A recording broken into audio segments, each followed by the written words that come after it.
स्वागत है आपका HJ एडुकेशन हिंदी में।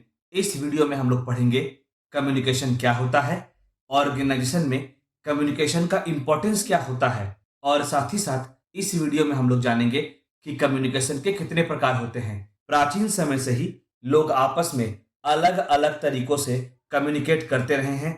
कम्युनिकेशन वह प्रोसेस है जिसमें दो या दो से अधिक लोगों के बीच में इंफॉर्मेशन, आइडियाज, थॉट्स, फीलिंग और इमोशन का एक्सचेंज होता है, आदान प्रदान होता है। कम्युनिकेशन के प्रोसेस में एक तरफ सेंडर होता है और एक तरफ रिसीवर होता है।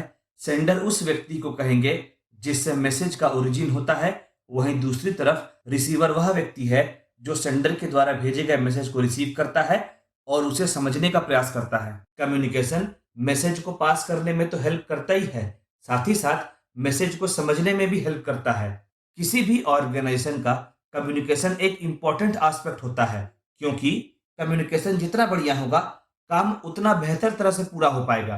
कम्युनिकेशन लोगों को समझने में हेल्प करता है, लोगों में अंडरस्टैंडिंग बढ़ाता है और साथ ही साथ मिसअंडरस्टैंडिंग को कम करने में भी हेल्प करता है। किसी भी ऑर्गेनाइजेशन में कम्युनिकेशन की सहायता से मैनेजमेंट एम्प्लॉयज को काम से जुड़ा जरूरी इंफॉर्मेशन प्रोवाइड करता है, वहीं दूसरी तरफ एम्प्लॉयज अपने काम से जुड़ा डिटेल्स, काम से जुड़ी आवश्यक बातें भी मैनेजमेंट तक कम्युनिकेशन की सहायता से ही पहुंचाते हैं। सवाल यह उठता है कि ऑर्गेनाइजेशन में कम्युनिकेशन क्यों परफॉर्म किया जाता है। कम्युनिकेशन की सहायता से ऑर्गेनाइजेशन में इंफॉर्मेशन का फ्लो बना रहता है, जिससे मैनेजमेंट और एम्प्लॉयज के बीच में काम से रिलेटेड सारा इंफॉर्मेशन का आदान प्रदान हो पाता है।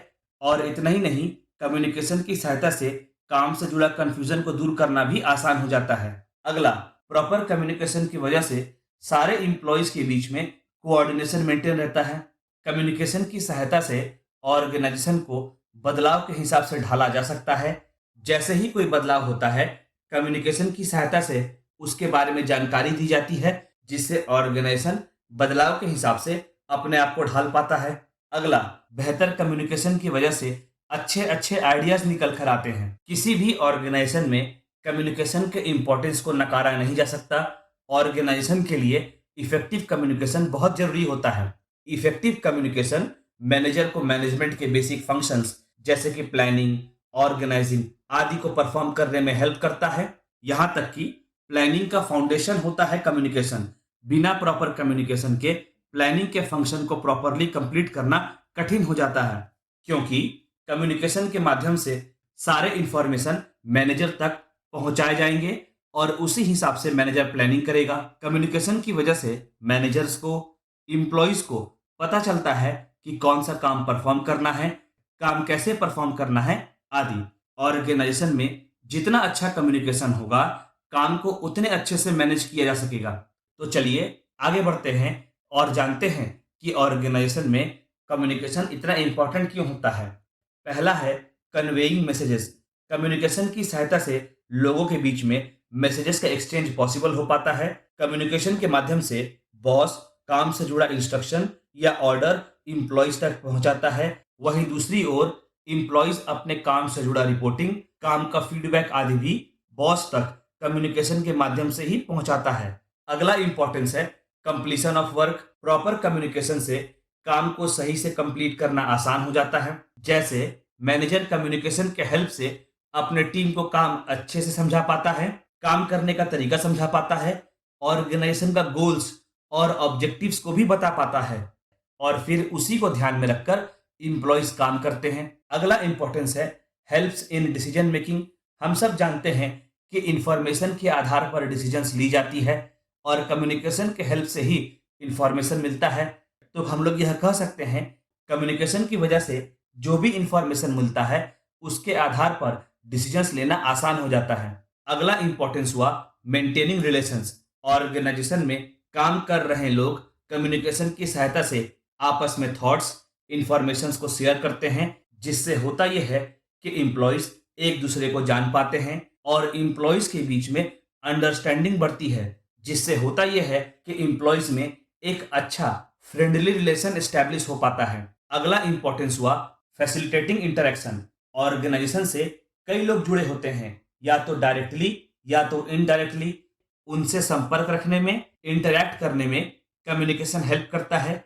जैसे ऑर्गेनाइजेशन अपना फाइनेंशियल पोजीशन, प्रॉफिट के बारे में जानकारी, एसेट्स और लायबिलिटीज के बारे में इंफॉर्मेशन अपने क्रेडिटर्स तक, गवर्नमेंट तक पहुंचाती है। दूसरी तरफ अपना प्रोडक्ट या सर्विसेज की जानकारी कस्टमर तक पहुंचाती है। यहां तक कि कस्टमर्स अपना फीडबैक भी कम्युनिकेशन के हेल्प से ही ऑर्गेनाइजेशन तक पहुंचाता है। चलिए आगे बढ़ते हैं और कम्युनिकेशन के अलग अलग प्रकार को जानते हैं।